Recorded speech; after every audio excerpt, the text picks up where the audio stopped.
Hey guys, what's up? In this video I'm going to show you some quick tips on how you can save credits in Clay. So what we have here is a very small data set. We have 4 rows in this table, and you can see that we have Tiffany, JW, Scott, and Art. And if you look across at all of these columns, nearly all of the columns are filled, except some of them are missing, but that's okay. This data set came from Apollo. You can see that we have email addresses for 2 of them. And then we have a dedupe column. So I like to use these dedupe columns, and I'll show you how these work. Basically, all you need to do is think about what would I need to use as a dedupe, as some data to deduplicate these columns if certain data was missing. So for example, if you look down in the right hand side column, bottom right column, you can select a column that you want to use to deduplicate on. So the problem is, if you have something like a LinkedIn, so contact LinkedIn, this is a column here. Now, if any of these 4 people was missing their LinkedIn, like if their LinkedIn URL was missing and we were deduping on this column, then we wouldn't be able to dedupe on it accurately because some of them have a missing LinkedIn URL, right? Same with email address. And so what I do instead is I have a dedupe column that you can easily set it up with any data that you have. So you just add a column, let's add a text column, and let's click into it. And now what we can do is insert some fields that we want to use. So full name is one of the columns that we definitely have for everybody. Another one that we'll always have, most likely, is organization name. And so now what we have is a column that is going to be unique to every individual, hopefully, that we can now use to deduplicate on. And then you just set that. So if I call this deduplication column, then down in the bottom right, I can select that as the dedupe column for this table. And there it is, and save changes and enable automatic deduplication. So that's a good thing to do to save credits, because that way you're not going to be running enrichments multiple times on the same person. So I recommend doing this. Now, the next step is something that I highly recommend. Let's imagine that all 4 of these people were at exactly the same company. Let's imagine that, for example, Tiffany, JW, Scott, and Art all were at Improve It Home Remodeling. Now, if that was the case, and if we needed to run an enrichment to get the domain of that company so that we can find their email addresses, then running that 4 times for the same company for 4 different people is going to cost you 4 times more OpenAI tokens as it would if you just run it once for that company. So what you can do to resolve this issue and save a lot of credits, especially when you're working with bigger companies and you might get data from, say, Apollo, for example, where you might have 20 people in the same company. And so if you're just running enrichments to get company data that you need, like domain or company description, 20 times, then it's going to cost you 20 times more money, right? So what you can do is use a step which used to be called write to other table. Recently, in the last week, it's become called send table data, I believe. Yeah, send table data.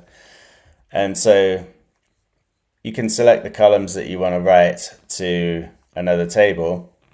And what I like to do here is have a companies table. So that means I wouldn't need first name, I wouldn't need last name or full name or title or contact LinkedIn. I wouldn't really need any of these people related details. All I would need is the company data, like organization name. Especially you're going to need the website, you're going to need the company LinkedIn URL if you have it. So we just get all of that information as we can, as much of it as we can about the company, and write it to another table that's going to be your qualify companies table.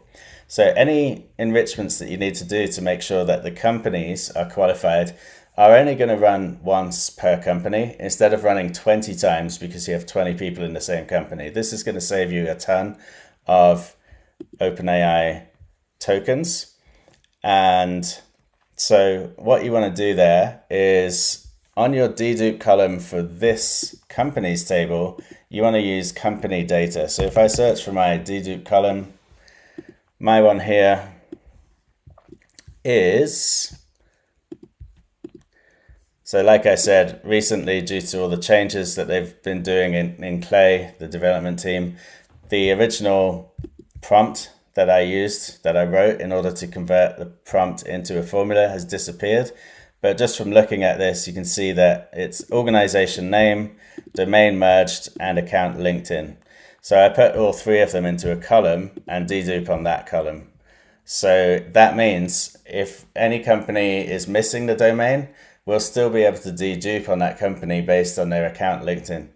And it's the same for the other two columns. Like if the account linked in URL is missing, or if then the other two pieces of data can be used to dedupe on. And if the organization name was missing, then we could dedupe on the other two things. So to set that up, just the same as before, add a text column. Suspenseful music plays. Okay, now we have two of them. Great. So in here, you're just going to put your company name or organization name. You're going to put the account linked in, and you're also going to put the domain or the website, and all three of them are in there. So if any one is missing, the other two can be used to dedupe on. If two of them are missing, the other one can be used. And so then you just set that in your dedupe settings here. You know how to do that because I just showed you in the previous thing. Now what we have is we're going to have one company per row. So if you need to run an enrichment to find the domain using Clayagent, or if you need to find the company description using Clayagent, then you can do that. And you're not going to do it 20 times repeatedly for the same company. And so what happens then is, okay, we've got this table now of qualified enriched companies. Great. So how do we then get that back into the situation where we have, say, 20 different people in one company and we now have all of their enriched data in a table? So the way to do that is you can look up people in this company.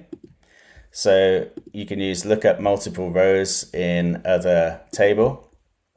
And so what we're doing here is we're saying the table to search is the previous table, the second table in this workbook. And we're saying look up all the people in the company where the organization name equals organization name of this table. So it's going to pull them all in. And if you have massive companies with a lot of people, you might need to set a limit here. So for example, 20 seems to work pretty well. Otherwise, it might say exceeds limit, cell limit, data size exceeds cell limit, or something like that. So what that's going to do is it's going to pull in all the people at each of these companies. So here in this example, it says 1 record found on all of these.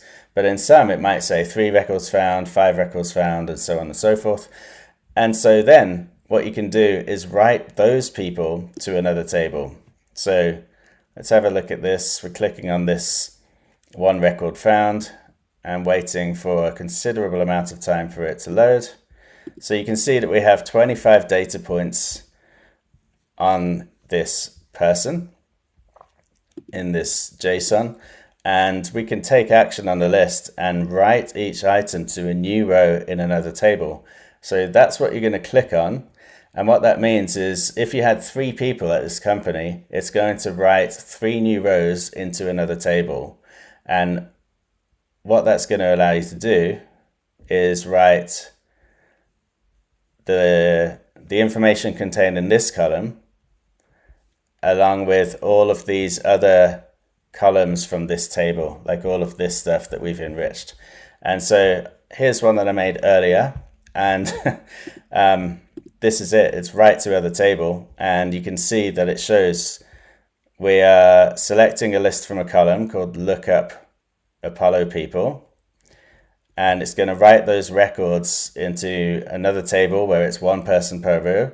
And it's also going to add values from objects in this table. So the contact city, the email, the company founded year, the organization name, title, And so that's going to write everything into the next table.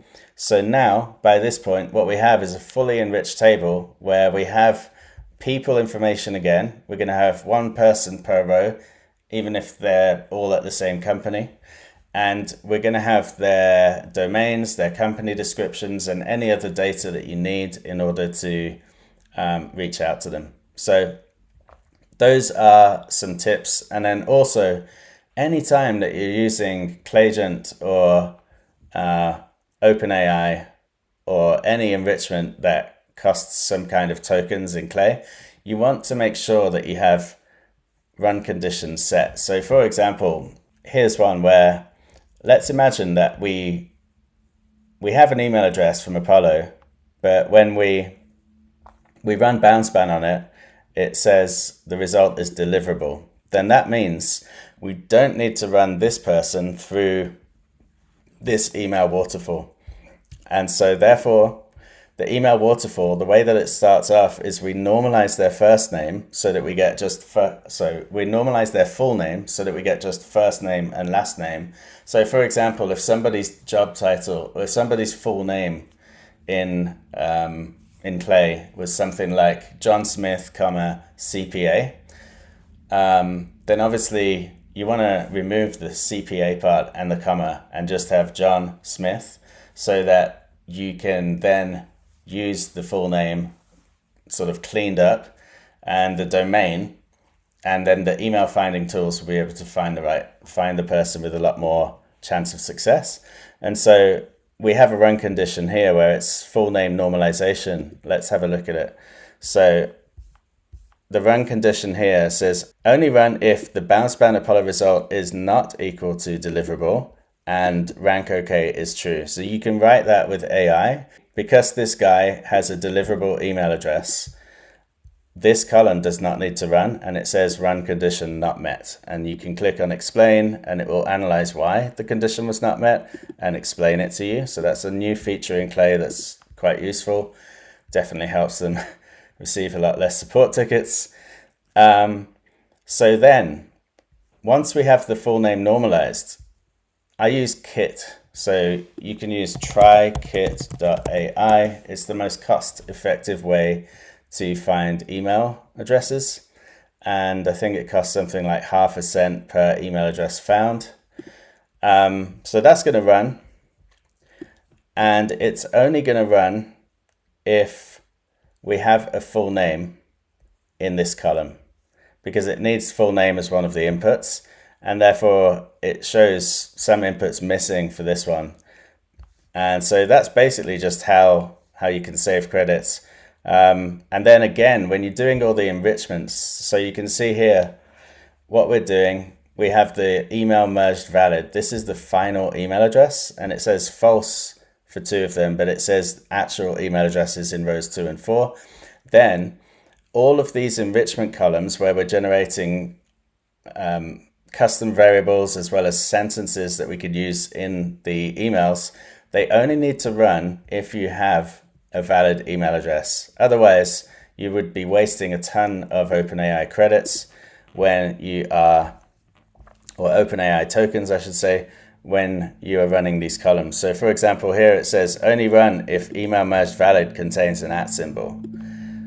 And so make sure that you have these set for any enrichments that cost any kind of credits, whether it's through an API or actual Clay credits, doesn't matter. You can see in this example here, I had made a mistake initially and I hadn't put in this run condition. And so therefore it ran on all 4 rows. And if we click on this and we have a look at how much it costs 0.000089999.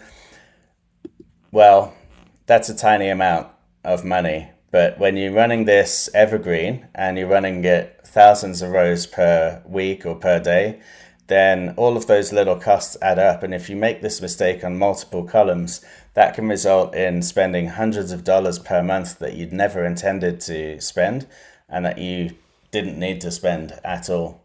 So you want to make sure that your run conditions are set up correctly, and just making sure that every single column is set up in a way that it's not going to run if it doesn't have the necessary inputs or if the condition is not met, such as not having an email address. So I hope that's given you some useful tips on how to save, especially OpenAI tokens in Clay, as well as credits of any kind, really. So if you want to find out more about this stuff, then consider subscribing to my channel. I have a lot of content here about Clay and automating your business. And I look forward to seeing you, or I look forward to you seeing me in my next video.